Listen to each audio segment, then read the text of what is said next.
I'm Still Here by Infinitesongbird on AO3. Chapter 6. The Dance. Keith hummed cheerily as he heaved himself onto the banister beside his cousin, wiping at the sweat dribbling down the side of his neck. His thoughts were so preoccupied with the morning's training, or indeed with the previous night's cathartic resolution to 2 weeks of antagonism, that he hardly noticed Shiro's cocked brow. "You seem chipper."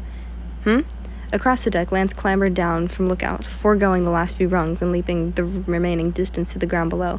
Keith fought to suppress a snigger as he watched. Thorn bat lightly at the back of his head, likely berating him for the stunt. "I said," Shiro over-enunciated, as if Keith were a toddler. "You seem like you're in a good mood." Tearing his eyes away from his bunkmate, Keith shrugged, helpless against a smile tugging at the corners of his mouth. "I don't know. Is that illegal, Commander Shirogane?" "No." "That's good, 'cause when I'm in a good mood," Keith reached into the deep pocket of his cargo pants, procuring a gaiba fruit he'd nabbed from the galley. "I bring the people I love extra fruit." He tossed the pink fruit over to his cousin, whose eyes widened as if he'd caught dangerous contraband. "Keith, you can't just—" "Yeah, so quit waving it around, would you?" Shiro stole a nervous, furtive look around the deck before shoving the fruit into his pocket. "Oh, hell, I'm an accomplice now," he lamented, hamming up the dramatics for Keith's sake, who snickered. "How does it feel to be a common criminal, Shirogane?" "Honestly?" Shiro leaned back against the rope rigging, patting his pocket as he grinned. "Like I'm not going to start before lunch." "Thanks, Keith." "No problem." "You sure silver?" Keith groaned, letting his head fall back and his eyes slide shut. "Shiro, no. It's a nice morning. Nice thoughts only. Besides, what Silver doesn't know won't hurt him." He cracked open an eye, peering at his cousin with faux suspicion. "Unless you're planning to squeal, you filthy criminal." His cousin snorted, raising a hand to shove at Keith's head. "Shut up, you're such a weird—" But Keith had stopped listening. His attention was drawn once more to Lance, who was laughing at something Thorn had said. His eyes crinkled, his head thrown back, and his hands clutching at his sides. Something in Keith's stomach, something that fluttered with burning, restless wings, stirred to life. He didn't think he'd ever seen Lance laugh like that. As if heralded by Keith's distant attention, Lance's gaze swept the deck, and their eyes met. Like magnets, Keith thought, as his heart jumped into his throat. For a split second, they both froze as if caught in one another's spell. And then, Lance's face relaxed into a warm smile that crinkled his eyes and revealed a singular dimple, and he raised a hand in greeting that was almost shy, as if he were testing unexplored waters. Well, who the hell was Keith to keep him waiting? He wasted no time in returning the wave, and Lance's smile expanded into something brilliant, radiant enough to rival the sun. "Did I miss something?" Reluctantly ripping his eyes from his new friend, Keith hadn't had many in his life, and the thought that he might have found one in Lance sent a thrill up his spine. He turned to find Shiro glancing between the two cabin boys with undisguised confusion. Keith made a non-committal noise. "Not that much, just a food fight." "A food... what?" At the other end of the deck, Lance cocked his head in a beckoning invitation. Keith leapt to his feet, unable to hide the volume of a smile. "Stars above. Did you finally apologize?" Spinning to walk backward, Keith turned to his grin on his cousin, whose expression fell into a knowing smirk. "You did, didn't you? Why are you backing away from me?" "Lance needs me," Keith shrugged. "Lance needs... Keith, what the fuck?" Still walking backward, Keith laughed. "I'll tell you later," he called, snorting when Shiro threw his arms into the air. "After dinner. I'm holding you to that. I've put up with enough of both of your drama, you hear?" The distance between them grew, and the volume of Shiro's voice grew to match it. "I deserve this!" Sniggering, Keith turned and shoved his hands into his pockets, leaving his cousin in suspense behind him. Shiro would get his answer later, but for now... Despite his best efforts to contain his unbridled giddiness, he couldn't prevent the spring in his step as he approached the other boy, nor could he stop the grin that practically consumed his entire face. It certainly didn't help that Lance looked just as bright and eager as he felt, as if the events of the previous evening had finally pulled them into one another's harmonious orbit. "Morning." Lance's smile was crooked. "Morning." "Got you something." Keith lowered his voice, stepping closer and rummaging through his pocket. As quickly as he could, he tossed the second gaiba fruit he collected that morning between them. Lance caught and stowed it in one fluid motion, surprise flickering quickly across his face before replacing with an expression so soft and grateful that Keith's stomach swooped. "Awful thoughtful of you, haircut. Still with that nickname?" "What's your favorite color?" Keith straightened, leaning on his mop and drawing an arm across his brow. Sweat ran in rivets down his face, dripping out of his hairline and down into his eyes. I can't believe you haven't asked me that yet. Beside him, Lance snickered, leaping over a freshly mopped area to reach a spot Keith had forgotten. There were more pressing questions. More pressing? You asked me what my favorite star was yesterday, and I stand by the fact that Victor 3 is superior to Orion. I'm not doing this again. The responding laugh sent that newly familiar thrill through Keith's gut, as if the family of sparrow gulls residing there had been startled into flight. Over the past couple of days, their budding friendship, Keith had grown to crave that laugh. He chased it through hours of busy work and chores, hours of idle conversation and silly games. I'm serious, Lance. Start that shit again and I'm throwing myself overboard. Okay. The other boy gasped with laughter, and Keith thought, score. Favorite color? Yes. Ooh, Lance tapped his chin with the handle of his mop. Something dark and broody. He splayed his hands out dramatically, voice lowering to a ridiculous hiss. The darkest shade of the blackest night. He yelped when Keith, who was trying hard to suppress a grin, shoved him so hard that he was forced to stagger backward. Shut up. I'm not that edgy. Lance mimicked, pitching his voice down into an awful imitation of Keith's. Oh, fuck off. He couldn't help the laughter out of his voice, no matter how hard he tried, and Lance grinned at him, as if he'd just won the lottery. It's red, you moron. Ah, red, the other boy echoed sagely. Color of blood. Fighting. Fitting, knife boy. Divulging that particular piece of information had been a mistake. He'd accidentally revealed his affinity for knives during a conversation they'd had a couple days ago, the morning right after the great kitchen catastrophe, as Lance liked to call it, or simply the incident, as Keith had dubbed it. Lance's eyes had lit up with the information, and Keith had received yet another nickname, as well as Lance's incessant insistence to bringing up knives whenever possible. Keith flipped him off. It's because of the flowers of where I grew up, asshole. Lance blinked, the smile slipping from his face. Oh, really? Yeah. He crept up the back of his neck, and Keith cleared his throat, scrubbing at the patch of floor that he'd already mopped to death. My dad used to collect them for the dinner table when I was really little. For a long second, his openness was rewarded only with silence. He stared at the sudsy patch of deck, determined not to look back up. Huh. The sound of Lance's voice cracked Keith's will in half, and he scrambled to meet the other boy's gaze. When he finally did, he found that he was being watched with that same soft expression, the one that drove the sparrow gulls in his chest to insanity. That's actually really sweet. Oh, fuck, that damn smile. Keith's cheeks were so hot he wondered how Lance hadn't noticed. Thanks. Sure thing. Lance's expression twisted into a devious grin. Flower boy. With a growl, Keith whacked his sopping mop into Lance's legs. The cyborg squealed in surprise, the sound tapering off into a mischievous giggle. That's what you get, Keith smirked. Hope your fucking cogs rust.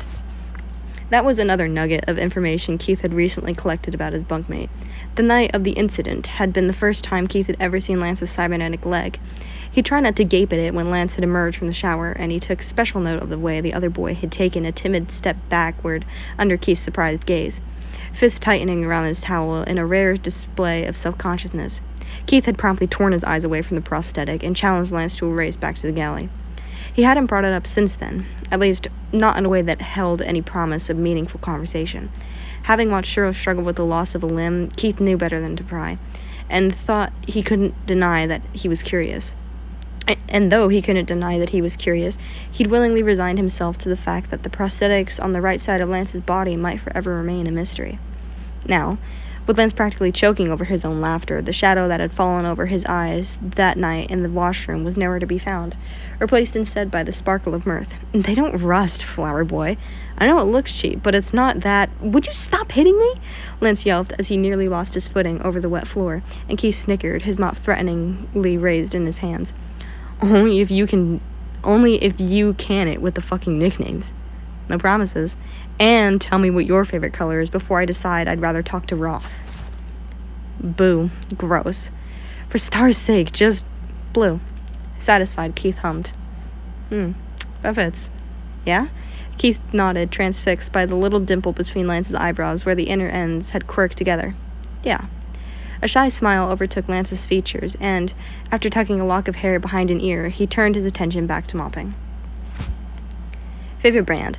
They'd both thrown themselves down atop a pile of rope, hot and exhausted from a joint training session.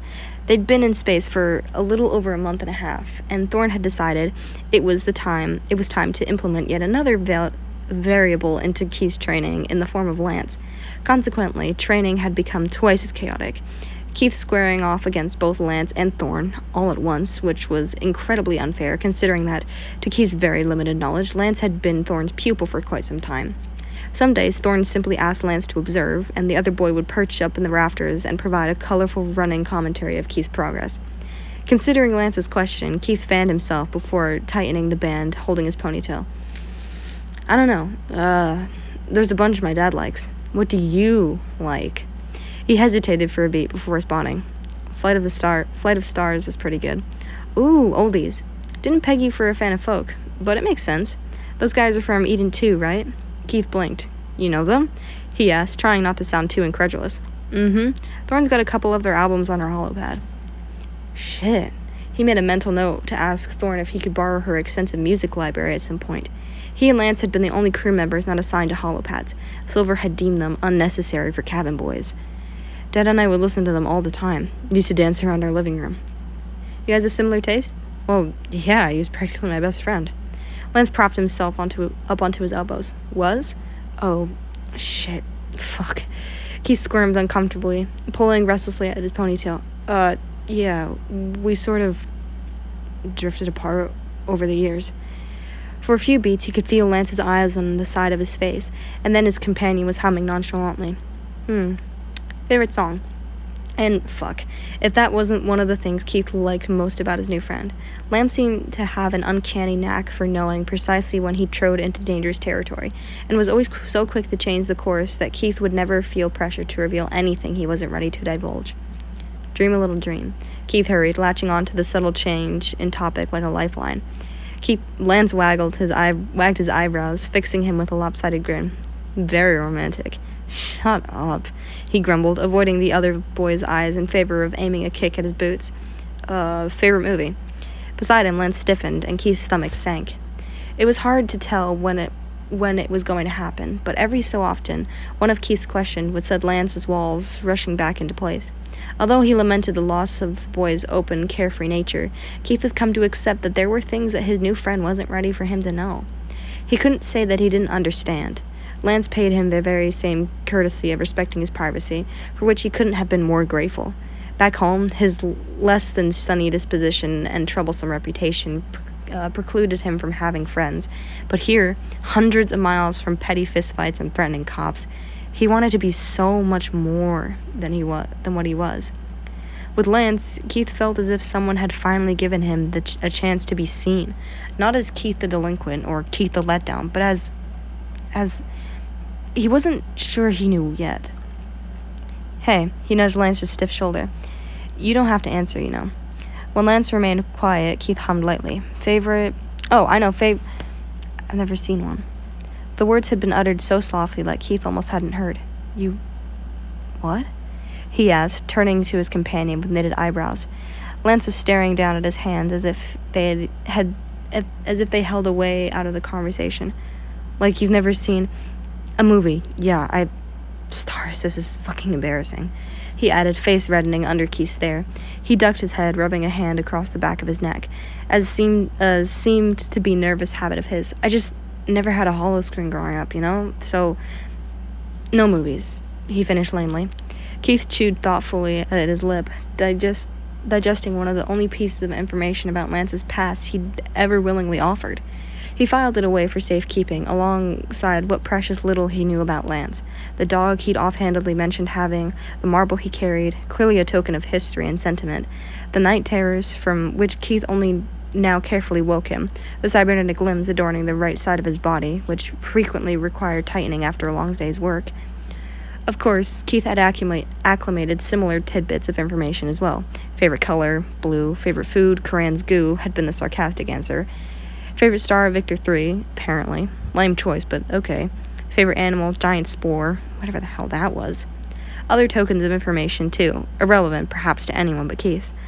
The way Lance tended to talk with his mouth full when he got excited, the way he'd curl in himself when he laughed, the way the corners of his eyes would crinkle and his nose would scrunch, the way he'd gaze out at the stars when he thought no one was watching, that forlorn crease between his brows growing more pronounced as some unknown demon plagued his thoughts. The way he'd smile at Keith, the special one that he seemed to reserve for Keith, and Keith alone, the soft one that brought dimples to his cheeks and warm sunshine to his eyes. Please say something. Startled from his reverie, Keith turned to find that Lance had dragged his knees to his chest, his forehead resting upon them. A faint blush dusted the back of his exposed neck, and Keith averted his eyes from the spot. It's not embarrassing, just means I get to make you watch all my favorite movies, he said lightly, nudging the toe of his boot against Lance's. The other's eyes were on him, wide and surprised, and before Lance could even speak, Keith was leaning in to whisper, "Tonight, meet me in the mess hall after hours, okay?" "What the hell are you, Kagane?" Keith resisted the urge to roll his eyes, the sound of Silver's voice sending an immediate jolt of irritation throughout his being. "Just meet me there," he hissed, dusting his hands against his pants as he stood. He could swear he felt Lance's eyes on his retreating back. "Oh, wait. Kaya was one of the bandits?" "Mm-hmm. But how's she gonna... Oh, Dave's not gonna get to her in time. No, Dave!" Trying, and failing miserably, not to giggle like an idiot, Keith reached into the mess of blankets huddled against his side, clamping a hand over Lance's mouth. "Keep it down, you jackass," he whispered, grinning giddily. "You want to wake up the whole ship?" Came Lance's muffled response, and Keith smirked absent-mindedly, swiping his free hand across the borrowed hollow pad in his lap to pause their film. "Sorry, McLean, didn't catch that. What was..." Something wet ran along Keith's palm, and he retracted his hand from Lance's mouth with a disgusted gasp, trying to wipe it on the other boy's sleeve. "You little asshole!" "I said," Lance giggled, nearly falling over backward in an attempt to get away from him. "I'm gonna lick you." Keith grunted, shifting onto his knees as he attempted to smear his wet palm against Lance's face, who was now practically lying on the floor, breathless with laughter. "That wasn't a lick, you slobbery freak," he hissed. "You're worse than Cosmo. He grunted as Lance writhed beneath him, accidentally kneeing him in the stomach. "Fucking stay still." Silent laughter racked Lance's body, rendering him more and more powerless to fight back, and Keith finally managed to drag his wet palm along the other boy's cheek. "There," he panted, petulantly stalking Lance lightly in the stomach for good measure. "Even." As his bunkmate shook with mirth, Keith hovered overhead, caught up in the way Lance's eyes had scrunched shut and his mouth hung open in noiseless merriment. He looked so free, and before Keith could think better of it, he'd swiped up the forgotten hollow pad. In the time it took Lance to calm himself, Keith had managed to swipe a discreet picture of the jovial boy, who was too lost in his own wave of happiness to have noticed. The only evidence of the act lay in Keith's cheeks, which, if their burning was any indication, had darkened considerably. "You done now?" Keith asked, smacking Lance's knee and wincing as his knuckles met jagged cybernetics through the material of his pants. He shook his hand out, offering it instead to the boy, now grinning up at him. "Can we finish the movie?" Grabbing the proffered hand, Lance heaved himself into sitting, falling once more against Keith with a tired huff. "Fuck, man. I haven't laughed that hard in... shit. I can't even remember." From the corner of his eye, Keith watched as Lance pulled his blanket back around his shoulders before snuggling back up against Keith's arm. "My stomach hurts." "Can't believe you licked me." "Oh, come on. You really didn't see that coming? It's like a classic move, dude." "For a 5-year-old, maybe." Lance grinned, wiggling to make himself comfortable. I'm 4, actually." "Advanced for your age, then." "Thank you," he replied with a prim sniff. Keith rolled his eyes, pressing his mouth into a tight line to hide his smile. "Are we gonna finish this fucking movie or what?" I'm not the one who attacked me." "Yeah, well, I'm not the one who..." Keith caught sight of the telltale arch in Lance's eyebrow and promptly cut himself off. "You know what? No, I'm not playing this game with you," he growled, ignoring Lance's answering snicker and turning to retrieve the hollow pad from the floor. He pulled it into his lap, balancing it atop his and Lance's touching knees. "Okay, so before someone decided to yell in my ear, Kaya was apparently at the saloon at the same time, the same day as Dave, which, like, plot twist." Lance spread out his hands, eyes glittering with the same awe with which he regarded the first hour of the film. "By the way, if Dave dies right now, You think the first movie I'd show you would be the one where the love interest dies at the end? Lance huffed petulantly, adjusting his blanket so that it covered the top of his head. He looked ridiculous, and Keith suppressed the urge to snicker. I don't know, but I swear to the stars, Keith, if they don't get to kiss the living hell out of Kai by the end of this, I'll... Relax, Keith soothed, nudging his companion with his elbow. It's a happy ending, dork. Good. He sounded so genuinely relieved that Keith chuckled, continuing to watch the other boy from the corner of his eye as he pressed play. All at once, Dave sprung him back into action, dramatic music swelling as they avoided a close brush with death. But Keith's focus was far from the film. Didn't know you'd be so into the romance. Yeah, well... There was a brief moment of silence, and then, in a voice so quiet, Keith couldn't be quite sure he'd heard it correctly. There's a lot you don't know about me, Kigane. I want to know everything, if you'll let me. The words rose into his throat, itching to be spoken, and sitting heavily on his tongue. He wanted so badly for Lance to hear them, wanted to chase light upon the shadow that had darkened those features, wanted to reach out and take the hands nervously curling and uncurling around his blanket. In his mind's eye, he saw himself reach for them, holding them gently in his own to still their restless fidgeting, and on screen, Dave burst into Kaya's containment cell, and Lance's hands finally stilled. Oh, thank fuck, he sighed when the reunited lovers kissed. The shadow melted from his face as if it had never been there, relief taking its place. That was beautiful. Told you, Keith breathed, wholly unable to remove his eyes from his companion, grateful that Lance's focus was so resolutely devoted to the holopad. Happy ending. Halfway through their second movie, Lance had insisted on watching another, despite the hour. Lance fell asleep on Keith's shoulder. Keith pretended not to notice. It was a full week later that Shiro approached Keith during one of his breaks, his hand tucked casually into his pocket as he sauntered toward Keith's perch atop a beam. Hey, cuz, he greeted, his voice a little too casual. How's the day treating you? Fine, Keith tentatively responded, an eyebrow creeping up into his hairline. How's yours? Good.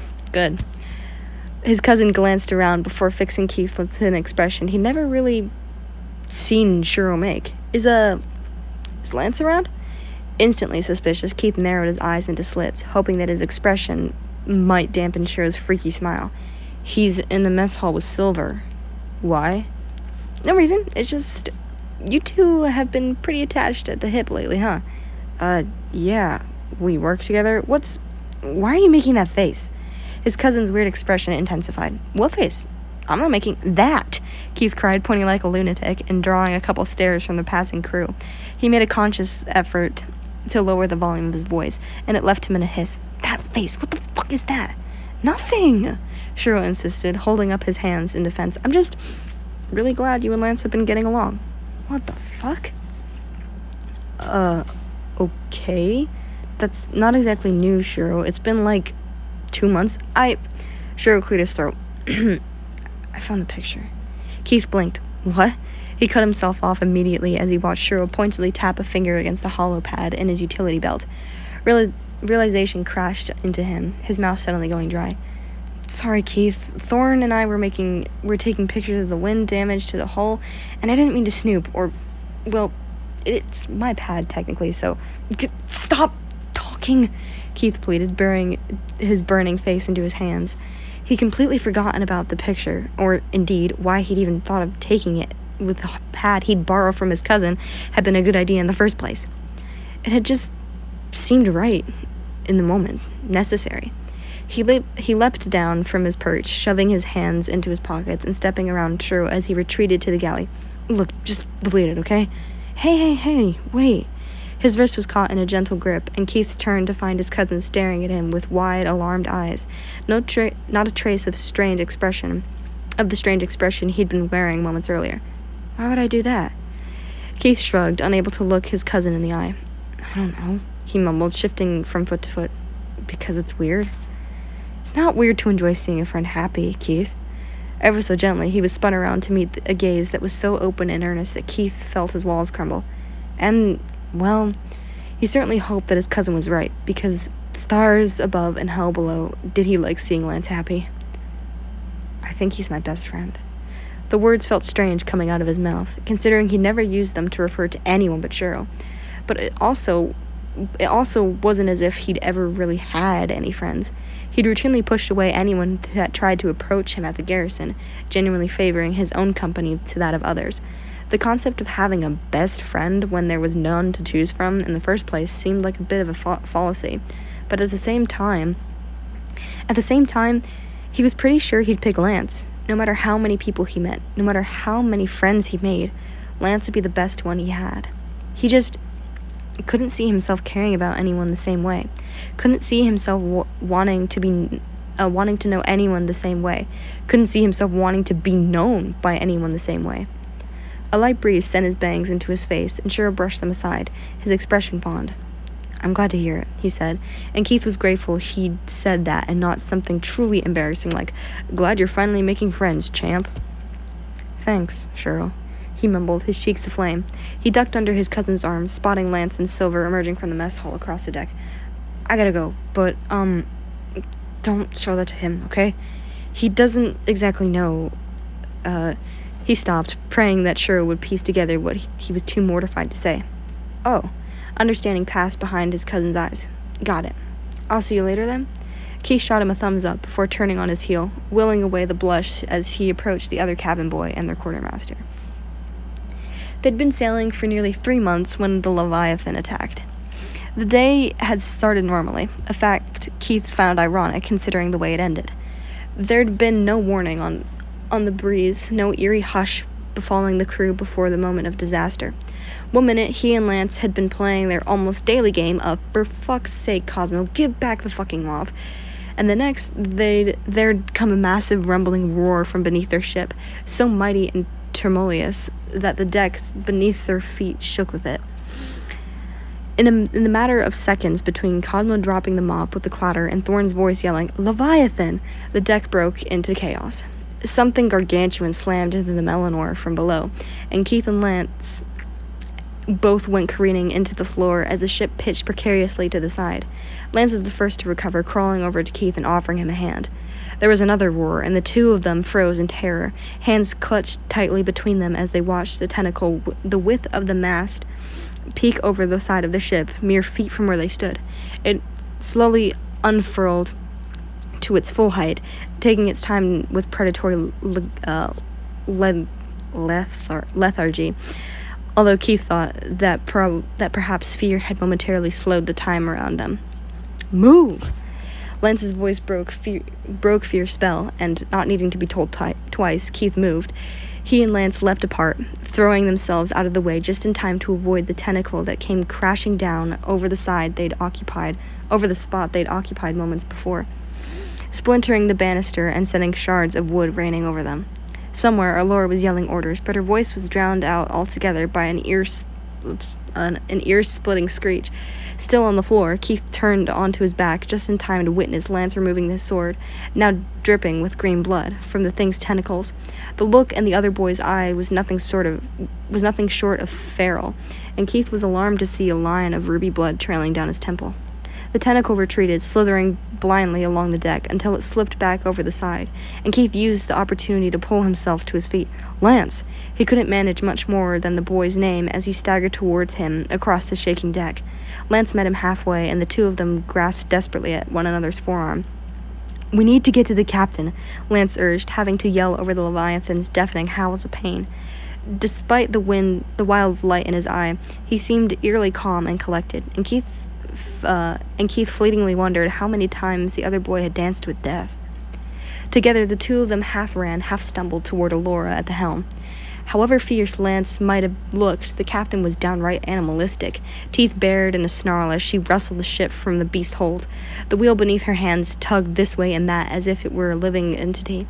And as Keith and Lance approached, Allura cried out in anguish as it ripped itself out of her hands. It spun wildly as the ship fell fully under the Leviathan's control.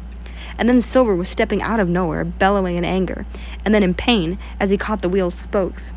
Beside him, Allura fell back against the balustrade, her chest heaving with exertion. "Captain!" Lance hollered as they approached, and her icy gaze swept to them. "What's the plan?" Her eyes lingered for a beat on Lance's injury before she turned to to take stock of their crew. Towards the prow, the Leviathan had resumed its assault on the ship, nearly swiping Morena and Rave overboard. "Keep away from the blasted edge!" Allura bellowed as she nursed her wrist, and the sisters barely managed to avoid a second swipe. Also preoccupied with the onslaught of tentacles were Thorn and Shuro, who Keith was immensely relieved to see were both solidly holding their own. Thorn was a blur of movement, dodging and whirling, slicing and slashing, while Shuro rolled and stabbed, equally deadly in the heat of battle. Accompanied by another hair-raising roar, the ship shook violently as if it were about to shatter, and something in the captain seemed to snap. "Roth! Davy! On the cannons, now!" she yelled, wincing as she tried to grasp her pistol with her injured wrist. "Mr. Silva, you're on the wheel until further notice. Karan," she growled when she noticed the lieutenant grappling with the ropes of the sails a few feet away. "Never mind the sails," she called. "Are you able to climb lookout?" "Aye, Captain. Go." Karan rushed to the mast, slipping into one of the safety harnesses with practiced ease before embarking on a climb that had been rendered more dangerous than ever. "Should we harness the rest of the crew, Captain?" Keith asked, watching as she handed her secondary pistol to Lance, who took it with a raised eyebrow. "I'm afraid we don't have time." As if to punctuate the statement, 2 more tentacles rose into the air, and Allura swore. "McLean, Silva tells me you're a good shot." "Yes, ma'am." "Good. Don't you dare waste a single bullet." Lance smirked, clicking off the safety in one fluid movement. "Wouldn't dream of it, Captain." "Now, find a bloody tentacle and get to work." Wrapping a hand around Keith's wrist and shooting him a smirk that made his heart race, Lance pulled him into the fray, and get to work they did. They fought back to back, twisting and twirling around one another in a seamless dance born from weeks of joint training. Lance's style had grown almost as familiar to him as his own. Where Keith was brash and bold, Lance was calculated and smooth, his perfect complement. They fought like they'd done so for years rather than months, and Keith was surprised to find that, with Lance at his back, he never truly felt that he was in danger. Euphoria licked at his heels, keeping his steps light and quick. It thrummed through his veins like the unrelenting beat of a drum, extending through his arms and into the blade of his knife as it arched through the air. Their dance swelled into a fever pitch when Keith turned too slowly to block an incoming tentacle, a mistake that might have seen him gravely injured, had the limb reached its intended target. Instead, a shot rang through the air, and the Leviathan screeched in pain. The wriggling tentacle retreated, and Keith turned to find smoke curling off the end of Lance's pistol, still raised in his outstretched hand. "I got you, buddy. Told you we'd make a good team," the cyborg panted, shooting him a lopsided grin and a wink for good measure. For a second, Keith could do little else but stare at the sight before him. A sheen of sweat covered Lance's face, his wavy locks wet where they fell limply across his forehead. His complexion was ruddy and flushed from the fight, the look in his eyes unshakable and determined. In his right hand, Allura's spare pistol glinted wickedly in the light of day, and his sword hung at his left side, brushing the deck with a blood-soaked tip. He looked every bit the swashbuckling hero that Keith had always dreamed he'd meet. He was just so beautiful, Keith thought, feeling a smile stretch across his face that was inappropriately self-indulgent for the moment. Around them, the symphony of cannon fire and the beast's agonized roar seemed to fade until it was just the two of them, caught mid-battle in their own bubble, and Keith was rendered completely and hopelessly unable to tear himself away. He's beautiful. Of course, the passage of time had other plans, only allowing the two of them to stare at one another for so long before an almighty shriek pierced the air. The ship's inhabitants dropped to their knees, weapons clattering to the floor as their hands flew to their ears. A few feet away, Roth staggered into the deck with a deranged look in his eyes, yelling something Keith couldn't make out over the Leviathan's infernal noise.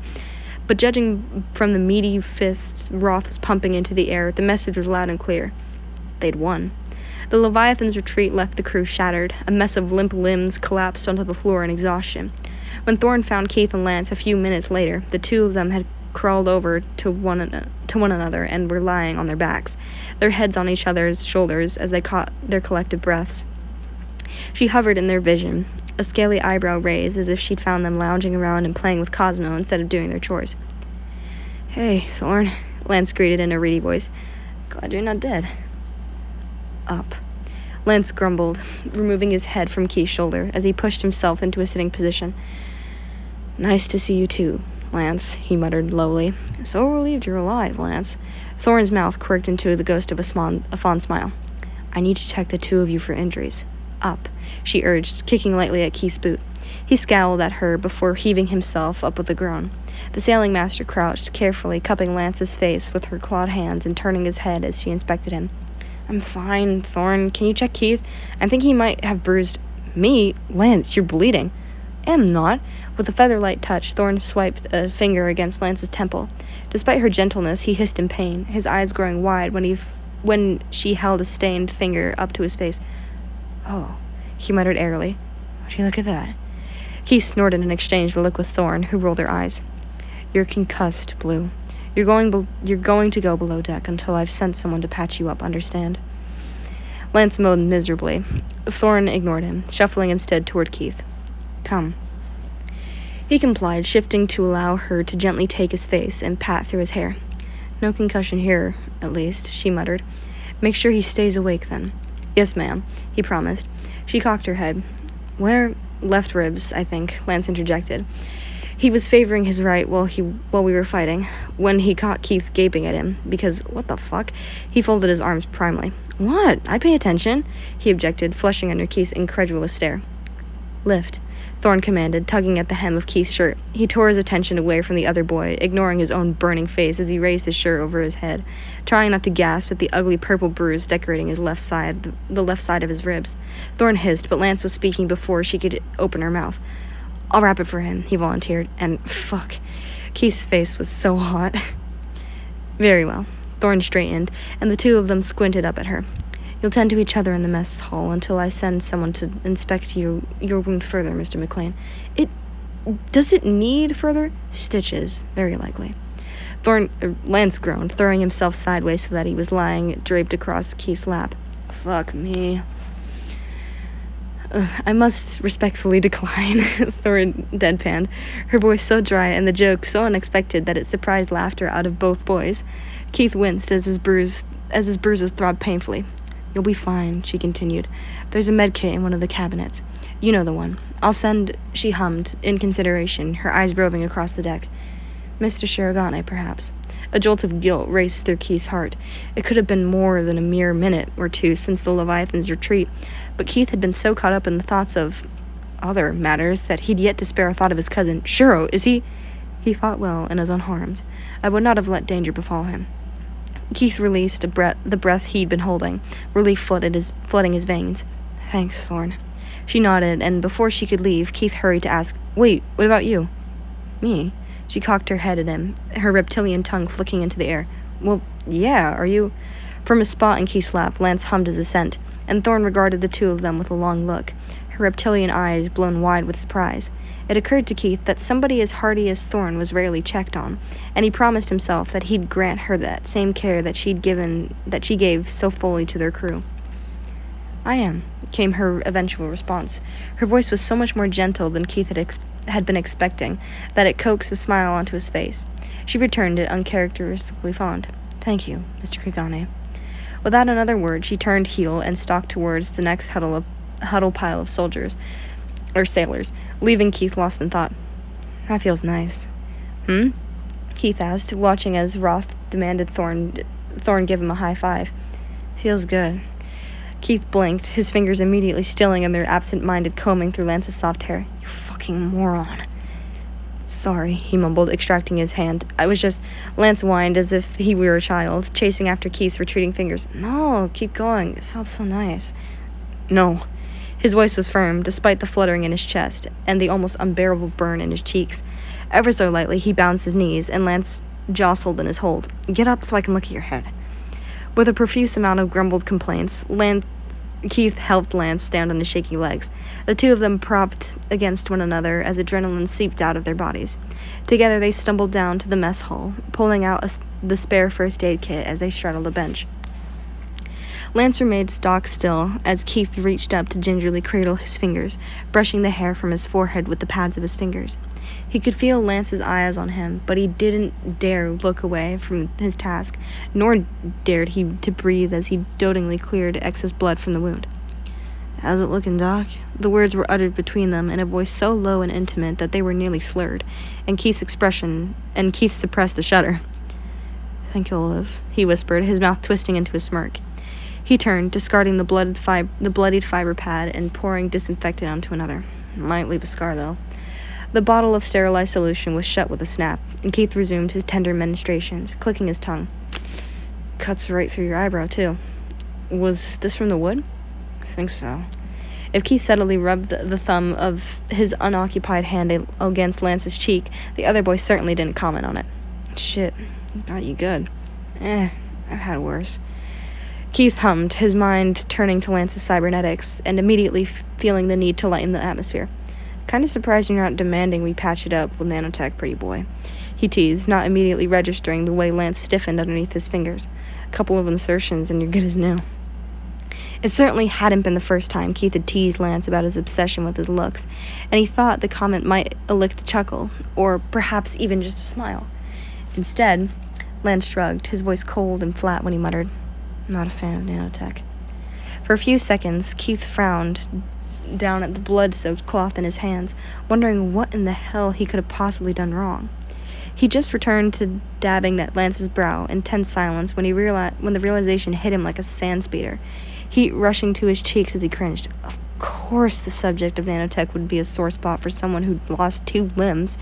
Keith remembered Shiro having to explain to him that his arm could never grow back, that most nanotech affordable to the general public could only alter existing biology, not create. Fuck. He was an asshole. "Oh, Lance, I'm sorry." "It's okay," the other quickly reassured, though his voice was off. When Keith pulled back to look at him, Lance shot him a shallow smile before his eyes darted away. "Lance, besides," he laughed, but the sound of it was all wrong, all awkward and strange. Not like anyone on the ship's got nanotech, of all things. He still wouldn't meet Keith's eyes, and Keith wanted so badly to make him look. He wanted so badly to finally ask, "What happened to you? How can I make it better?" Footsteps slammed down the stairs, and both boys jumped, Keith scrambling off Lance's lap, as if they'd been caught in some illicit act. The sight of Shiro's face was a welcome relief, and Keith wasted no time in distancing himself from both the bench and the tension of the unresolved conversation still sitting in the air. He threw himself fully into his cousin's arms, grateful to be able to hide his burning face. "You okay?" "Yeah, you?" "Yeah." His ribcage is bruised, Lance sing-songed nonchalantly. Keith turned to throw him a withering glare, pleased to find that some of the usual glow had returned to Lance's eyes. "Will you stop going on about my ribs?" "Shiro, he needs stitches." "I can see that." Shiro winced, sucking air through his teeth. "What the hell happened?" "Shrapnel," Lance grumbled, and Keith tucked himself across the table from them as he watched his cousin administer his best friend's stitches. Shiro hummed as he worked, whatever sappy song that'd been his and Adam's first dance at their wedding. Unsurprisingly, Lance recognized the tune and joined Shiro in his off-key rendition, which inevitably led them into an overly detailed discussion of Shiro's wedding. "Was Keith your best man?" Lance was asking, trying to look at Keith and shooting Shiro a sheepish smile when the man was forced to clamp a steady hand around his jaw. "Don't move, and yes, the grumpiest best man in all of history." Keith scoffed, and Shiro shot him a withering look. "Wouldn't even dance with me, just stood on the side all night like my personal bodyguard." Lance looked like he was trying hard not to laugh. Sounds like Keith.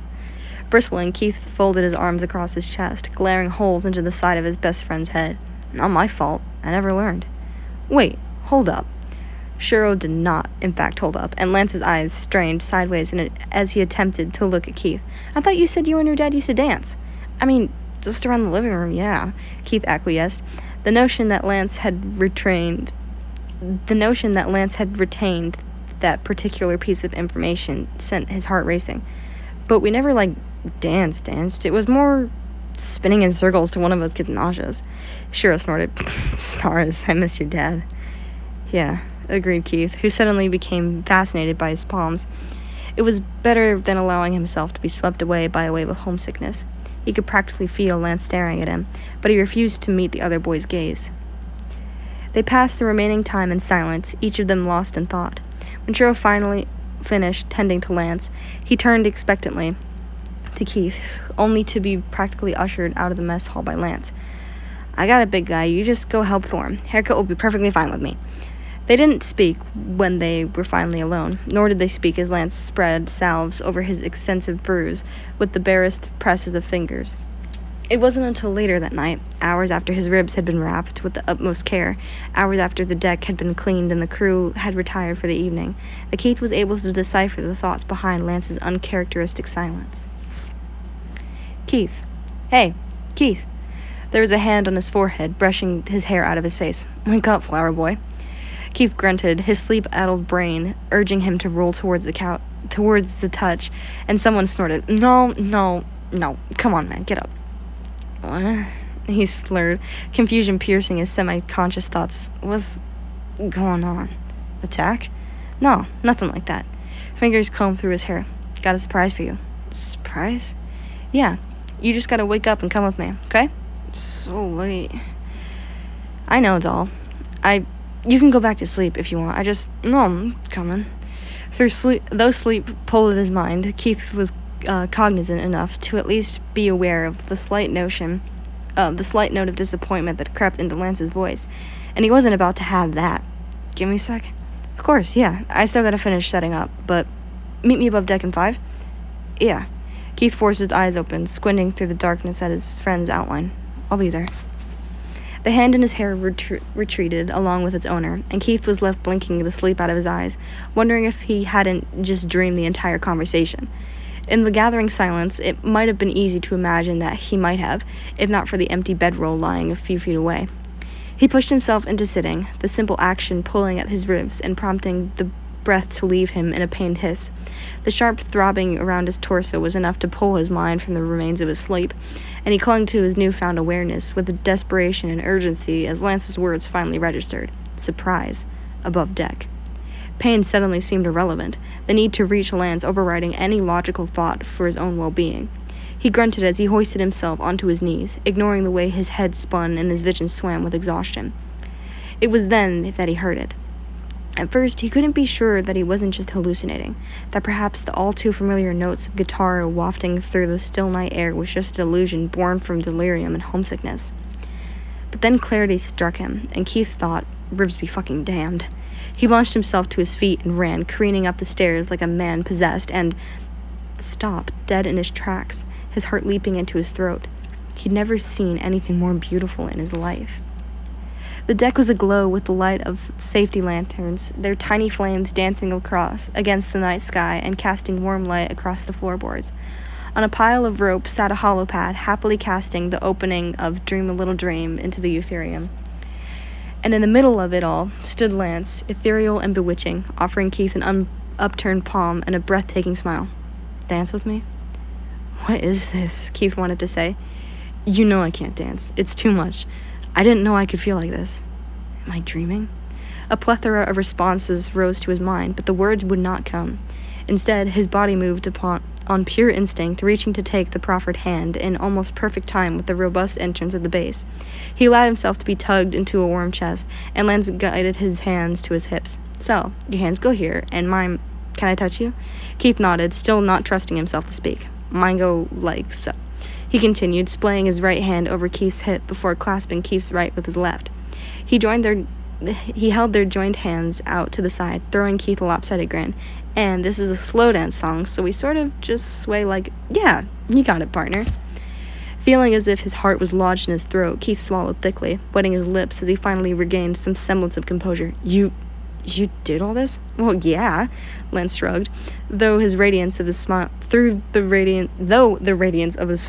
biled the casual indifference of his body language. "Figured you could stand to learn to dance to your favorite song. I've got a couple more lined up too. Plus, I might be overstepping, but earlier you seemed a little homesick, maybe?" He swallowed, and Keith tracked his Adam's apple as it bobbed. "I thought that maybe, Keith stepped closer, as close as he dared, considering the very real risk of trotting over the other boy's feet, and squeezed the hand clutched in his own. Lance's mouth snapped shut, and Keith was relieved to see some of the nervous apprehension drain from his expression. "Thank you." His voice came out as little more than a whisper, and Lance's expression melted into "Look, you're welcome." Before Keith could say something stupid like, "You have no idea how you make me feel," Lance was grinning and crowing, "Piano break." He grabbed Keith's hands and swung the two of them in dizzying circles until they were both gasping with laughter. The smooth, crooning voice eventually returned, and Lance reeled him back in with a smile that showcased his dimple and sent Keith's heart hammering away. Under the all-too-convenient guise of fatigue, Keith let himself slump against his dance partner, relishing the way Lance's breath hitched as he did so. Spurred by a sudden rush of impulsive bravery, as well as the desire to be closer, Keith hooked his chin over the other boy's shoulder, praying that Lance wouldn't feel the way his heart went into overdrive as he awaited his dance partner's reaction with bated breath. After a brief moment of hesitation, Lance mirrored the action, tentatively bringing the side of his head to rest against Keith's, and finally relaxing into the embrace with a soft exhale. It felt like an admission, a response, and Keith relished the heady rush of jubilation that set his veins on fire, sure that he'd never felt so content his entire life. As he listened to Lance sing along, his voice barely even a gentle murmur, as if any loud noise might wake them from this ethereal dream, Keith bit his lip, grateful that Lance couldn't see his hidden smile. Sweet dreams till sunbeams find you, sweet dreams that leave all worries behind you. But in your dreams, whatever they be, dream a little dream of me.